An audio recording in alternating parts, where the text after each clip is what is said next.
na pala yung pinamili namin hapon sa Decathlon. Ayan. Kasi nagpunta kami kahapon. So, dry fit ito. Ayan, maiksi siya. Parang, pag naisuot ko above din ito. Ayan. So, ayan. Tapos, meron din siyang longer version. Yan kasi binuksan ko na yung excited. Ayan. Dry fit din siya. Gagamitin din natin ito. Tapos, ayan. Bumili din ako nito. Meron din naman long sleeve. Meron naman ako. Bumili pa rin ako nito. Ayan.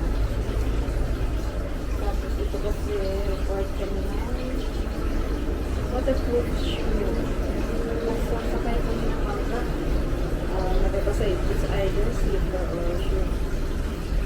Ang ganda ng grip kasi nito sa pwede din ito inakit. Wala kung suot ko sa bangka. Chilat na lang ko. At ito ay ilakad ko lang. Kasi, grabe yung grip na. Tapos, water bottle. Mura lang ito 350.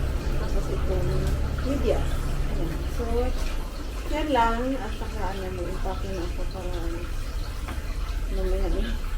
Mamaya na, 1 night lang naman. Madali lang nag-impake. So, baboy.